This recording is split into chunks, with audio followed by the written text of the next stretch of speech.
Pig and Whistle, Tales from Azeroth. As always, here at the Pig and Whistle in Stormwind, I go for a variety of subjects with regards to World of Warcraft.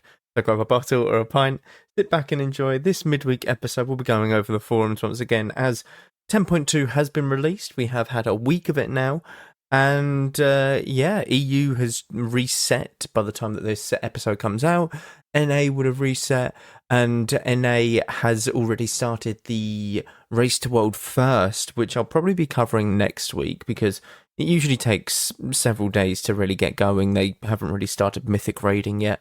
It's more the split runs to just funnel gear to the guilds, essentially. You know, that kind of deal. But let's get straight into what the forum posts that I've picked out essentially today. There's a couple funny ones, and then there's one that is a bit longer. So we'll start with the bit longer one. This is going to be an incredibly hot take. I firmly believe that the game could benefit from changes to PvP as a whole. The things I'm going to mention not really only attract and retain newer players, but also encourage existing players to engage in PvP even more.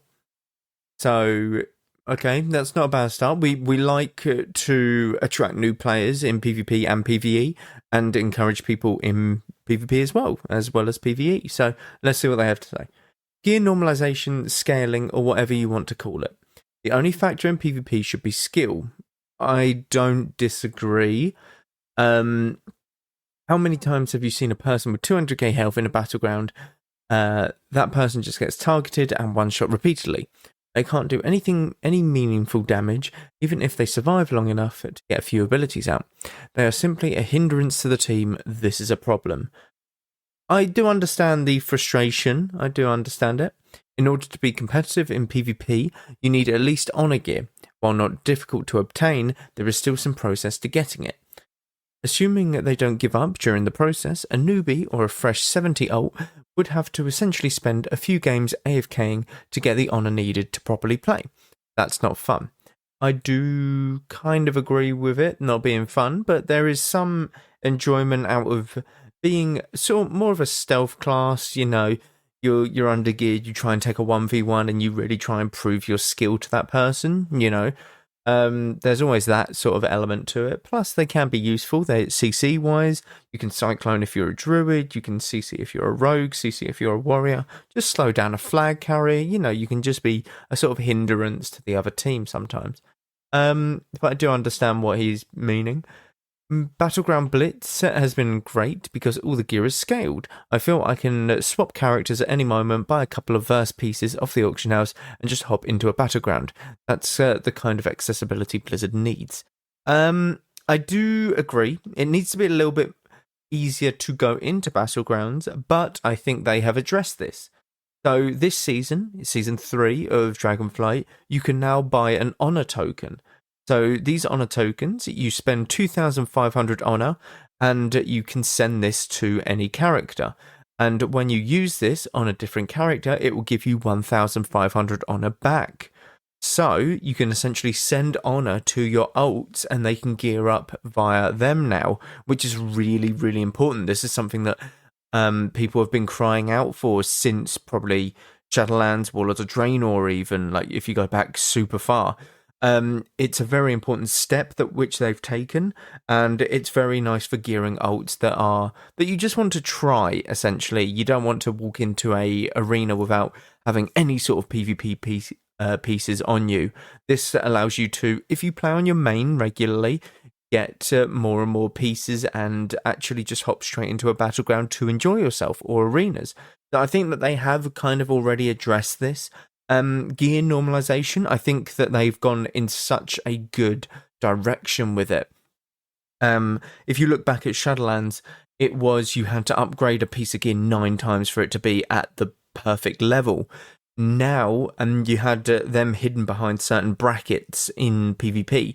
You had to get to 1800 before you could upgrade it to 7 out of 9 or 8 out of 9, you know, that kind of deal. And that gave people a huge advantage in Shadowlands, which wasn't great. That's kind of where the players' skills were tested, though, because you were always at a disadvantage, potentially, depending on who you went up against. But I believe that they have fixed this now. So unless he doesn't know about or this person doesn't know about the honor that you can send to your ults, I would say that he's not really got a leg to stand on, because that problem should not exist now. The next one is, or the next part of this, is get rid of level brackets. This one is less important, but I still think it helps. It will help the game. Level brackets segregate the player base. They should go away so that they can have a bigger pool of players. Once again, it's about accessibility.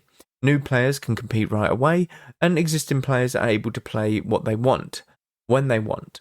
Also, twinks dominate the lower brackets and make the game unfun. I can imagine a new player wouldn't enjoy getting graveyard camped by a few raid boss hunters in their first war song. The concern with this is that players might get whiplashed from all the abilities they suddenly gain as they scale up. Guild Wars 2 and Final Fantasy 14, have a solution to this, where they're PvP hubs in which players can test out their PvP specific builds and abilities on target dummies. Now, you can always test out your PvP stuff on target dummies. There's a PvP target dummy. I do understand about twinks dominating the lower brackets, but the thing is, you can't open the brackets up more. If you open the bracket up, so you have brackets at level 10 to 19, I think it is still, and then 20 to 29, 30 to 39, and so on and so forth.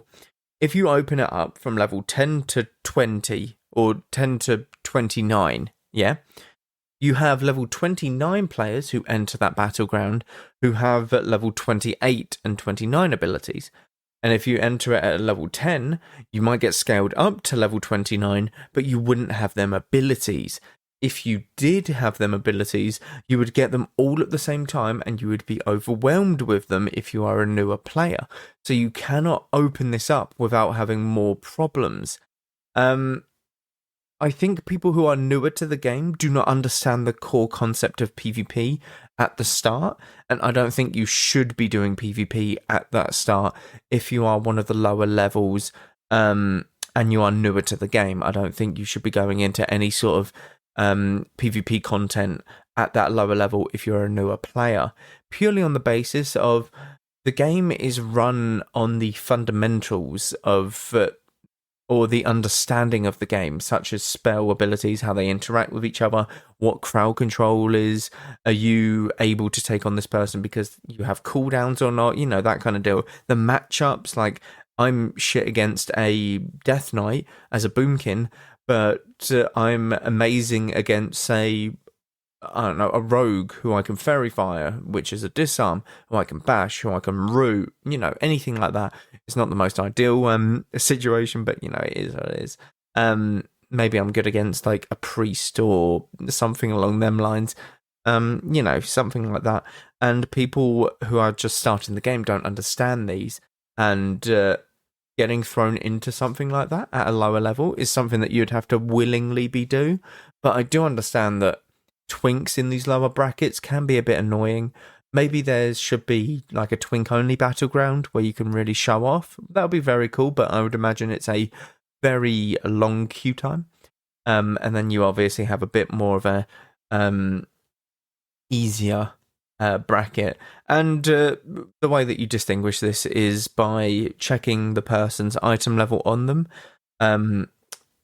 And if the queue determines that their gear is now, the gear on the character and in their bags is higher than what it usually should be for a normal level 10 to 19, then they can obviously take that away, that queue, and pop them in the other queue. But yeah, I don't think you could ever balance the level brackets for earlier PvP, essentially. And I think the first point here is kind of been nullified by the fact that you can send honor to your ults now, essentially. So that was the main one that I wanted to look at. There's two others. These are very, very short. So, this one. On my way to 1800, I encountered like 4 to 5 rep players. The best one ended the game at like 2 to 4. The others all 1-5'd or 0-6. Or 0-6. Now, what he means here is solo shuffle. And solo shuffle, you play 6 rounds, And these are the scores that the Retribution Paladins got in the round. So 2 wins, 4 losses, 1 win, 5 losses, 0 wins, 6 losses. Now, 1800 is very average. I think it was the end of Season 2 where it was very average for the average player base. Rets are very good.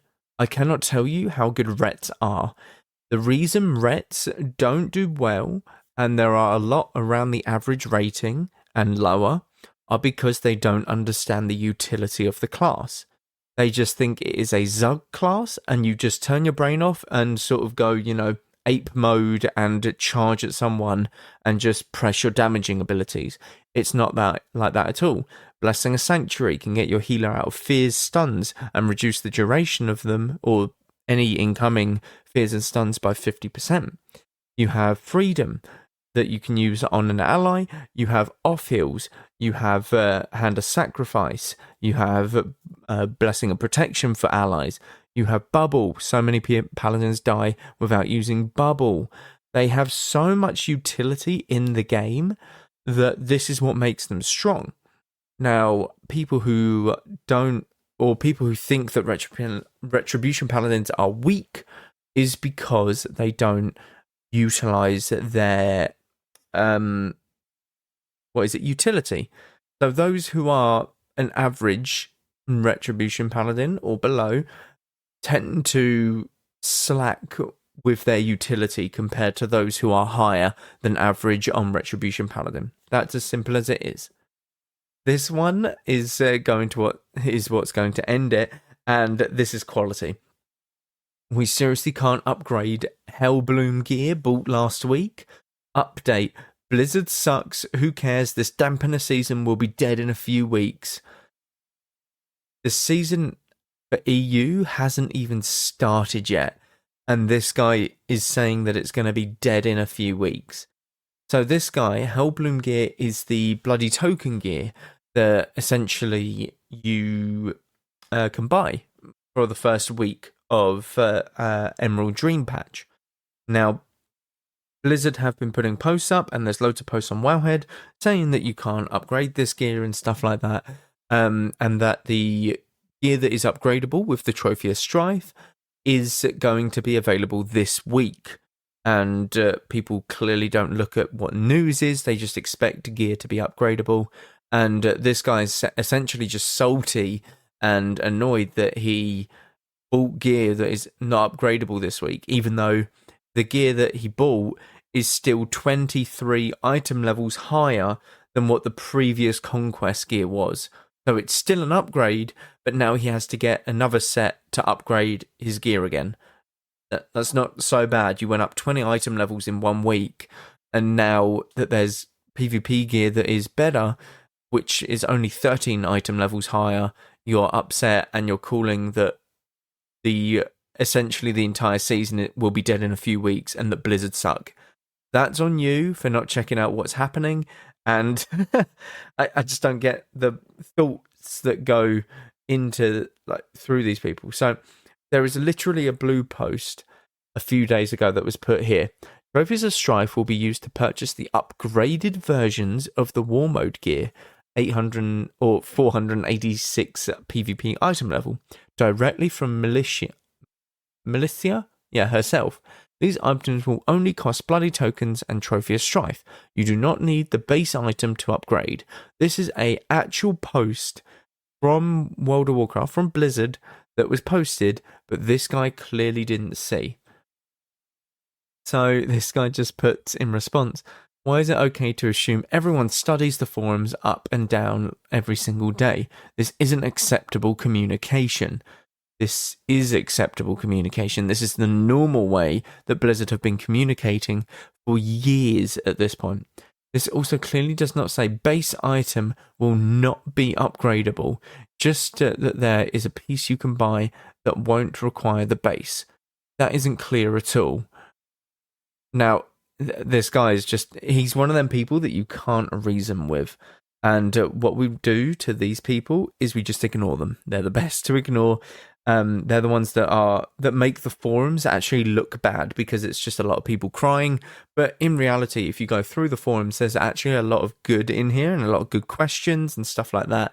And Blizzard literally have an entire forum post with every single aspect of World of Warcraft: PvP, PvE, Season of Discovery, WoW Hardcore, World of Warcraft Season of Mastery, World of Warcraft Classic, name it, they've got it. And this is how they communicate. And people, but this guy's literally on the forums complaining. He could have just searched up like PvP item level, world PvP like gear, and he would have found that post. It's one of them things. I don't know. But that is it for this episode. Thank you all very much for listening. As always, do check out all of the social medias down below. When this episode goes live, we'll be having a stream later on. Do check it out. It'll be 8 CET? Yes, 8 CET. You're more than welcome to pop by. It is the little classic guild raid for the week. So please pop by, say hello, and chill out with us. But thank you all very much once again, and go with Valor friend. Goodbye all.